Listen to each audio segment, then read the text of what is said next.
Ce qui est paradoxal sur une course comme le Vendée Globe, c'est que effectivement tu as le temps.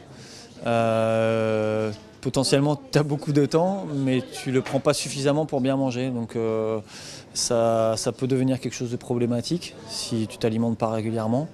Et c'est un outil de performance de bien manger. C'est avant tout les repas qui rythment la journée. Donc il y a un petit déjeuner qui est assez conséquent.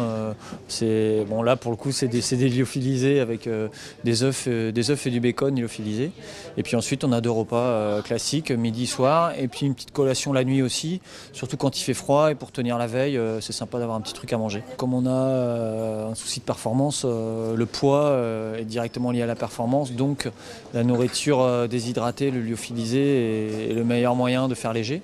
Donc il y a beaucoup de plats lyophilisés, mais comme c'est un outil de performance de bien manger et que pour bien manger il vaut mieux que ça soit bon, on rajoute des plats cuisinés. Donc avec Maître Coq on a collaboré pour préparer des plats en longue conservation, donc à base de volaille, et donc que je peux manger soit directement des petites bouchées de poulet, ou alors mettre dans des pâtes ou du riz, ce qui fait un vrai repas un petit peu comme à la maison, et qui fait du bien au ventre et puis qui fait du bien aussi au cœur, parce que de manger tout le temps la même chose déshydraté, finalement c'est un petit peu monotone, et voilà, il faut des plats qui fassent plaisir aussi. C'est sûr que voilà, le riz, les pâtes, le blé, la semoule, c'est facile à cuisiner. Encore une fois, on rajoute une petite boîte de thon ou un petit morceau de poulet dedans, un petit peu d'huile d'olive, et ça le fait très bien. Donc c'est assez basique, mais c'est efficace. Le quoi cuisine sur Maître Coq, c'est en centimètres carrés. Ouais, c'est juste un réchaud avec un bol en aluminium par-dessus pour chauffer l'eau. Et donc la seule cuisine qu'on fait, c'est chauffer de l'eau, soit pour verser dans le plat déshydraté, soit pour faire le plat préparé au bain-marie. Et c'est tout. Noël 1er de l'an, passage du Cap Horn, on essaie de faire des menus un peu sympas. Donc voilà, chez Maître Coq au service R&D, ils ont bossé là-dessus. Donc ça sera un petit peu la surprise, mais oui, il y aura un plat à base de volaille pour Noël, mais c'est normal, c'est saison.